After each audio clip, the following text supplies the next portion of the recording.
Espace TV, le 22h.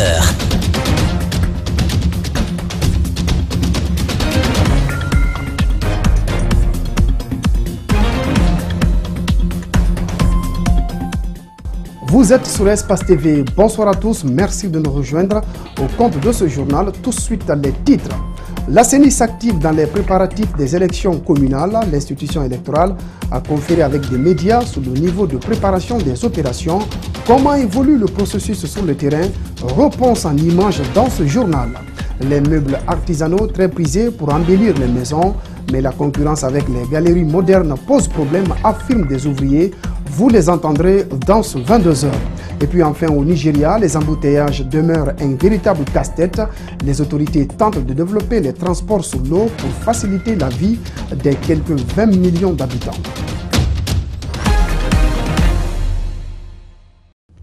Voilà pour les titres. Bienvenue à tous.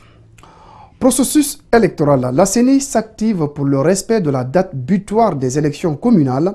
Devant les journalistes ce mercredi, les commissaires ont expliqué le niveau de préparation des opérations électorales. Cet exercice intervient, il faut le rappeler, après la convocation par décret du corps électoral.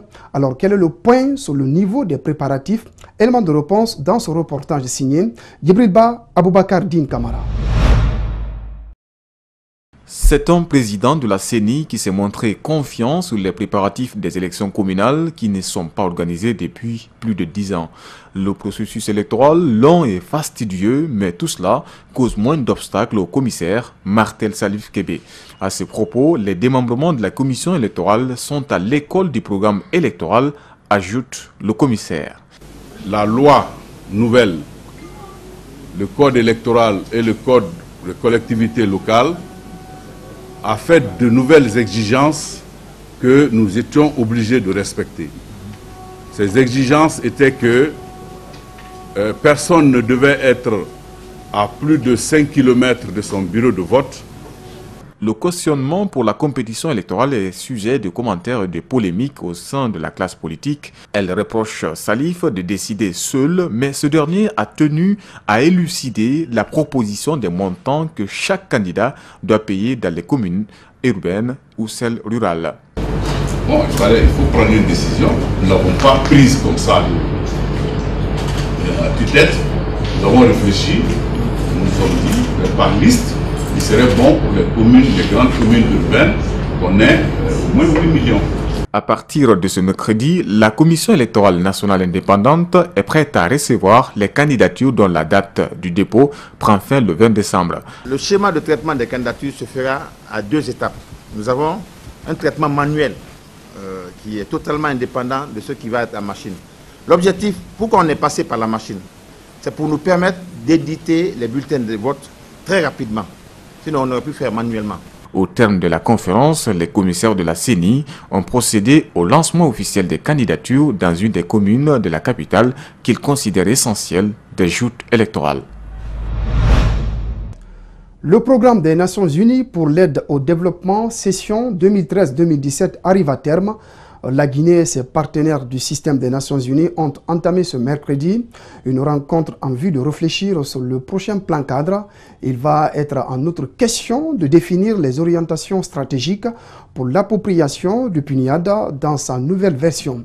Les explications de Mohamed Damarou Kamara et Kierno Sadouba. Durant ces 2 jours de rencontre, l'État guinéen et ses partenaires vont tenter de tirer les leçons des interventions du système des Nations Unies et l'exercice en cours.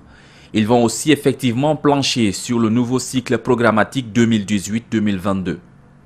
Cet atelier a pour objet de partager les informations en vue d'une meilleure compréhension pour tous les acteurs des priorités et des résultats attendus du programme de coopération entre la Guinée et les agences du système des Nations Unies, en mettant en exergue les faiblesses, les contraintes, afin d'apporter des solutions idoines. La Guinée, par exemple, pour la réalisation de son programme national de développement économique et social, peut bien compter sur le PNUD, mais pour bénéficier de cet appui, il y a des préalables qu'il faille respecter. Cela nécessite donc des institutions démocratiques fortes et indépendantes, des hommes et des femmes en bonne santé, bien éduqués évoluant dans un environnement socio-économique favorable, dans le respect des droits de l'homme, de la promotion de l'égalité du genre et de la durabilité environnementale.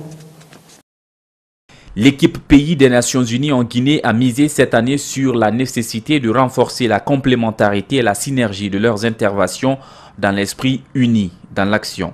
Le bureau du coordinateur résident, il faut le préciser, est le garant de ce programme. Il verra donc à sa mise en œuvre. Le ministère de l'Agriculture a procédé au lancement officiel de la revue des dépenses publiques du secteur agricole pour la période de 2013-2016. Cette revue, tant attendue par les autorités, permettra de soulever les insuffisances dans le secteur agricole afin d'améliorer les allocations des ressources, leur utilisation efficace et efficiente pour mieux répondre aux défis du secteur agricole. Reportage à Mamadou Saliouba, Ibrahima Souma. Les dépenses publiques sont-elles bien gérées dans le secteur agricole? Faut-il améliorer les allocations des ressources publiques? Le ministère de l'Agriculture veut plus de croissance. Ce matin, il a procédé au lancement officiel de la revue de dépenses publiques du secteur agricole pour la période de 2013 à 2016. Cette revue, dont nous attendons des recommandations opérationnelles, devra aider notre pays à améliorer la qualité de la dépense publique dans le secteur agricole afin d'impulser la croissance économique du pays. Cette revue fait suite aux recommandations d'une mission d'évaluation de la Banque mondiale. La dernière, sur la période de 2003 à 2012, avait présenté beaucoup de dysfonctionnements et ont conduit à la mise en place du PASAG, le projet d'appui au secteur agricole en Guinée. Les lignes ont bougé, mais il reste encore à faire.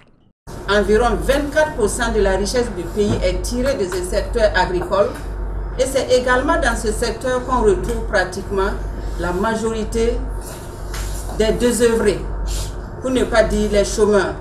Donc une intervention au niveau de ce secteur pourrait facilement contribuer à résorber le niveau de chômage au niveau de la Guinée. Les accords de Maputo avaient pourtant exigé que chaque État consacre 10% de son budget au secteur agricole. La Guinée, comme d'autres pays, peine à respecter cet accord. Les conclusions de cette revue, attendues en janvier 2018, pourraient changer la donne. Dans l'actualité encore, l'électrification de nos villes et des zones rurales demeure une préoccupation pour le gouvernement et les partenaires au développement. Les résultats des études de préfaisabilité des sites d'aménagement hydroélectrique destinés à l'électrification rurale ont été présentés par les experts ce mercredi à Conakry. On fait le point avec Malik Sandiana Kamara. Initiative présidentielle, la Guinée s'engage dans un programme d'électrification rurale. Dans le souci de faire profiter la population de cette denrée indispensable pour le développement, l'Union européenne et l'Agence française de développement viennent en appui au pays avec une enveloppe de 6 millions d'euros pour financer les études de préfaisabilité et de faisabilité de 4 projets mini-barrages hydroélectriques. Cette enveloppe ne sera pas forcément suffisante pour financer la construction de 4 mini-barrages. Et dans le cadre des études que nous conduisons, nous avons un volet qui vise à travailler avec le pays, à aider le pays à trouver d'autres bailleurs de fonds. Nous avons, avec d'autres partenaires internationaux, pris un engagement d'accompagner les pays africains dans l'augmentation de la capacité de production d'électricité sur une base renouvelable. En matière d'électrification, certes, les habitants de la capitale peuvent de nos jours se frotter les mains, mais la réalité est tout autre dans les zones rurales. Conséquence, le développement à la base est mis en péril, la lutte contre l'exode rural ou l'immigration des jeunes devient difficile. On parle d'électricité, ce n'est pas Conakry seulement. Il y a les autres villes, il y a les populations rurales, c'est pourquoi on parle d'électrification rurale aujourd'hui. Nous avons plus de 70% de nos concitoyens qui vivent dans ces zones rurales. Donc l'accent doit être mis sur ces zones rurales afin de les faire bénéficier. Et la réalisation de ce projet peut d'abord, premièrement, donner de l'électricité à la population et puis essayer aussi éventuellement pour sédentariser les jeunes, nos frères qui vont mourir en Méditerranée là-bas. Chaque région naturelle bénéficiera d'un projet Molota dans Kindia abritera le barrage Foko avec une capacité de 5,5 MW. Il va permettre également l'irrigation de près de 200 hectares, renforcer le système de l'eau potable pour les citoyens. Kambali et Bagata, 13 MW à Tougué. Lukwa, 11 MW à Massenta. Tinkiso 2 à Dabola. Des propos récemment tenus par le député Ali Nabé de la majorité suscitent des réactions. Il avait prononcé en plein débat à l'hémicycle le mot massacré, faisant allusion aux manifestants, notamment des jeunes élèves qui réclament le retour des enseignants dans les salles de classe en grève depuis quelques semaines. Écoutez la réaction de Fodé Maringa, il est député de l'opposition. On se demande s'il était vraiment dans son état normal lorsqu'il a dit ça. Et parce qu'il l'a répété. Et il a bien dit, il faut, ici, ce pays n'a pas besoin d'eau, ce pays n'a pas besoin d'électricité, ce pays n'a besoin de rien du tout. Ce pays a besoin d'une seule chose, c'est de restaurer son autorité. Et pour cela, il faut massacrer les populations, il faut massacrer les gens qui sont dans les rues. Alors je dirais, bien sûr, c'est un jeune, mais il a des enfants. Il n'a pas des enfants qui sont en âge d'être scolarisés. Et je comprends pourquoi il peut dire des choses comme ça. Parce que vous savez, ce sont les enfants de tout le monde qui sont dans la rue. Et aujourd'hui, il est inconcevable qu'un député de la nation, député élu par le peuple, réclame le massacre de cette population, essentiellement pour un problème politique et un problème d'égo. Voilà, donc c'était Fodé Mariga, il est député de l'opposition à l'Assemblée nationale. Le 2 janvier 2016, il a été nommé haut représentant du chef de l'État par le président Alpha Condé.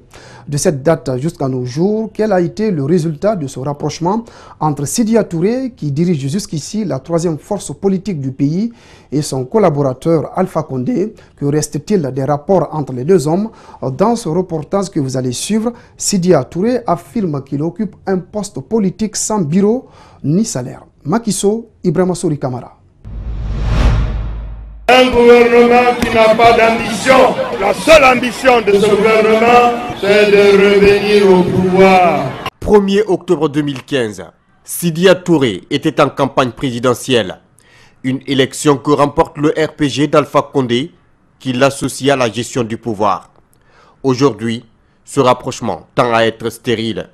Ce que nous avons obtenu, c'est ce que la Sierra Leone, le Libéria a fait déjà avec la Côte d'Ivoire, à savoir que toutes les villes frontalières, en passant par Mandiana, Kankan, en descendant par Karala jusqu'à Bela, Senko, Okota, Lola, Zerekore, jusqu'à Youmou, qui sont des villes frontalières, vous faites ce qu'on appelle une extension de réseau.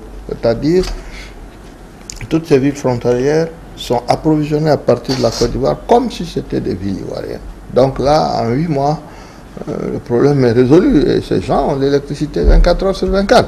C'est un investissement de 30 millions de dollars, mais franchement, c'est pas, je ne pense pas que ce soit dirimant compte tenu de ce qui se perd dans ce pays. Le secteur agricole est le seul domaine où Sidya Touré peut s'en féliciter. Un prix de référence à l'ANACAR, ça partait de ces intentions-là, ce qui a un peu relancé ce secteur. Malheureusement, ce qui a été fait n'était pas suffisant.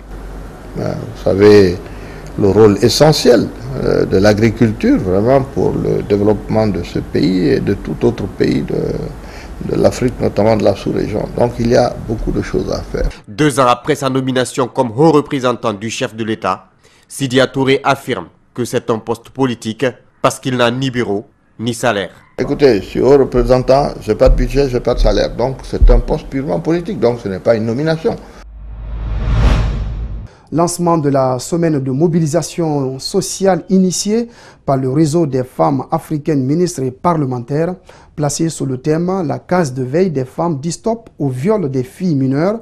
Cette semaine qui s'étend sur la période du 6 au 13 décembre 2017 va servir de tremplin pour sensibiliser les populations des 5 communes de la capitale sur l'existence effective de ce fléau au sein de nos sociétés. Compte rendu, Alpha Omar Baldé, Yacouba Traoré. Le viol, un mot qui fait peur, un sujet dramatique qui n'est malheureusement jamais partagé avec notre entourage à cause du tabou qui caractérise nos sociétés. Mais aujourd'hui, quelques audacieux tentent de briser la glace pour endiguer ce fléau galopant. C'est le cas du réseau des femmes ministres et parlementaires qui a initié les cases de veille pour combattre ce phénomène. Mais en seulement une semaine d'activité, elles font un constat alarmant. Nous avons recueilli dans la préfecture de Kindia 295 cas de viol de petites filles, Folkaria 156 cas, Dubreka 113, Telimele 107 et Koya 112 cas. Un total de 783 cas. Les jeunes filles victimes de viol sont confrontées à diverses complications, comme l'arrachement de la muqueuse, la fistule recto-végico-vaginale, ou encore à la transmission de plusieurs maladies, telles que le VIH, l'hépatite et autres infections. D'où l'importance de l'action de cette organisation féminine. Cette mobilisation est importante parce que ça permet aux victimes de savoir que quand elles sont victimes de viol, vous pouvez porter plainte. Il y en a qui ne savent même pas qu'il faut porter plainte pour avoir une réquisition à médecin. Pour aller voir le médecin légiste, les gens sont perdus. La pauvreté aussi aidant, les gens ne peuvent même pas payer les frais de consultation. Et vous savez que généralement, il n'y a pas de service gratuit. Donc les ONG jouent un grand rôle. Ce projet de mobilisation sociale ne se limitera pas qu'aux sensibilisations. Nous allons déposer un document de plaidoyer à l'Assemblée nationale et au ministre de la Justice pour criminaliser le viol de petites filles en Guinée, pour demander la création d'un fonds, d'accompagnement juridique et sanitaire des victimes de viol. Le lancement officiel des activités de sensibilisation se fera demain au gouvernorat de la ville de Conakry, où 200 femmes seront déployées dans la commune de Kaloum, première étape d'une lutte farouche. On en vient à cet élément annoncé dans les titres. Les meubles sont de nos jours parmi les outils les plus prisés par les propriétaires de maisons. Aujourd'hui, les confections de ces outils évoluent avec un rythme infernal malgré les matériels et l'aspect artisanal que revêt la menuiserie du bois en Guinée. Malgré la beauté et la perfection de ces meubles, les spécialistes du bois sont confrontés à la concurrence des galeries modernes qui, eux, importent les meubles et les revendent à des prix exorbitants. Abdourahmane Ba, Yacouba Traoré. Nous sommes dans un atelier de menuiserie. Les bruits fusent de partout. Ici, tout le monde est occupé. Pendant que ce jeune dessine les prototypes commandés par un client, cet autre les recoupe pour ensuite les mettre à la finition. Cette procédure, elle en vaut pour toutes les commandes dans cet atelier. Bon, on achète des contreplaqués. On vient avec ça, on trace. Après ça, on coupe. Quand on finit de couper, on va creuser les dessins. Ça, c'est le parti de menuiserie d'abord. Après ça, on donne à les mastiquer encore. C'est ce qui fait la finition peinture. Une fois la dernière touche minutieusement apportée par les maîtres menuisiers, le boulot revient au peintre qui les façonne à la perfection avant de poser la dernière couche. Quand les menuisiers finissent de arranger le lit, ils me donnent. Après, je mastique. Quand je finis de mastiquer, les petits frottent. Quand ils finissent de frotter, on met... Parce que c'est très très mesquin, quoi. Et tu vois. Maintenant, quand on finit après, maintenant, on met dehors, on fait la peinture bien. Je mets la tag là-dessus. Parce que les lits comme ça, là, on peint ça 2 fois. Un long et épuisant processus, mais plus d'une centaine d'ouvriers gagnent leur vie au sein de cet atelier. Malgré leur dévouement à ce travail, ils sont confrontés à la concurrence des galeries modernes qui importent les meubles. Nos lits là quand même, quand on finit d'arranger, la manière dont on arrange, c'est trop africain quoi. Parce que nous on est africains. Il y a certaines certaines personnes préfèrent aller acheter les lits à une grande somme. Les lits importés sont jolis mais ne sont pas garantis, comme pour nous. Moi je le sais, et tu vois parce que j'ai duré dans le travail là. En attendant que ces ouvriers planifient un bon plan d'affaires, ils restent heurtés à la concurrence du marché des meubles, ce malgré la qualité et l'originalité de ces œuvres d'art. La consommation de la drogue en milieu scolaire est une réalité inquiétante. Les élèves qui s'adonnent à cette pratique sont pour la plupart des adolescents, selon le secrétaire général chargé des services spéciaux de la lutte contre la drogue et le crime organisé. Mariam Fodé Kamara et Lamine Silla l'ont rencontré sur la question suivie. C'est un phénomène qui mène à l'école guinéenne dont on n'en parle pas souvent. Pourtant, il est bien réel, la consommation de la drogue en milieu scolaire. Depuis quelque temps, dans certains établissements secondaires, on remarque la présence d'élèves toxicomanes. C'est une question vraiment pertinente et qu'il faut vraiment prendre à bras le corps. Ça doit interpeller tout Guinéen aujourd'hui. À partir du moment où on constate que l'école française à nos écoles guinéennes, cette consommation est devenue une mode.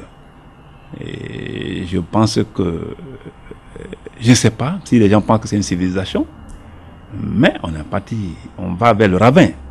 Parce que l'avenir d'un pays, c'est bien sa jeunesse. Pour de nombreux élèves et étudiants, la drogue est devenue une nourriture quotidienne dont ils ne peuvent pas se lâcher. Colonel Moussa Kiebro Kamara, le directeur de l'Agence nationale chargée de la lutte contre le trafic de drogue, la criminalité organisée et le terrorisme en Guinée, impute cette responsabilité aux parents qui, selon lui, ont démissionné dans l'éducation de leurs enfants et pas que. La responsabilité, 99% c'est les parents. Parce que l'État a dit que la drogue n'est pas bien pour la santé. Ça, c'est le rôle d'information, le rôle d'alerte. Alors, ces écoles-là doivent être responsables. Je me dis qu'on est responsable, ça veut dire si les gens ont eu la chance, ou ont eu confiance en eux, ou en elles plutôt, et on a mis ces enfants à leur disposition, et c'est vrai, non seulement pour leur éducation, et pour leur formation.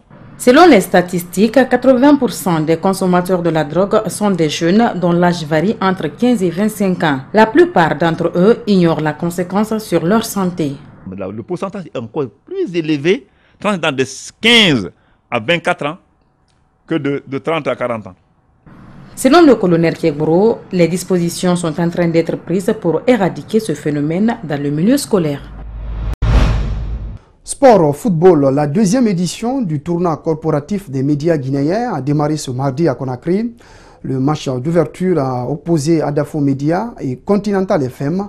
Adafo s'est incliné sur le score d'1-0, mais l'équipe a déjà saisi la commission d'organisation pour dénoncer l'alignement de certains joueurs par Continental FM qui ne seraient pas de la corporation. Mamadou Kalisso, Aboubakar Din Kamara. Globalement, les Poulains de Vérone ont dominé la première explication. Mais à la 10e minute, suite à une erreur du gardien de but Idrissa Bari, Daouda Youla ouvre le score pour Continental FM contre le cours du jeu. 3 minutes après, Mohamed Souma est littéralement renversé dans la surface adverse. L'arbitre indique le point de pénalty, mais le gardien stoppe le tir d'Aboubacar Kamara. 1-0, c'est le score à la pause. Pour Maka Traoré, ses coéquipiers ont manqué de réussite. On a dominé le match, on a eu un pénalty, mais quand ça ne veut pas rentrer, ça ne rentre pas.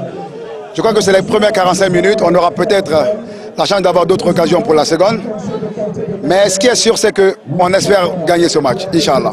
À la reprise, Adafo Média se procure des occasions, mais bute sur le gardien de Continental FM. C'est sur ce score d'1-0, l'arbitre met fin à la rencontre. Pour le coach de la radio continentale, cette victoire est le fruit d'une longue préparation. La seule différence chez nous, c'est la cohésion. Et vous avez vu quand même le début de la rencontre. Avant même cette compétition, on s'est donné la main. On a commencé des entraînements il y a cela 2 mois. Et aujourd'hui, c'est une fierté pour nous. Et nous comptons vraiment aller de l'avant jusqu'à la finale de cette compétition. L'équipe d'Adafo conteste cette victoire. Elle pense que Continental FM a aligné des joueurs mercenaires, notamment le gardien de but. Une réserve est déjà déposée auprès de la commission d'organisation. S'il s'avère que la radio continentale a aligné des joueurs non éligibles, son équipe sera disqualifiée.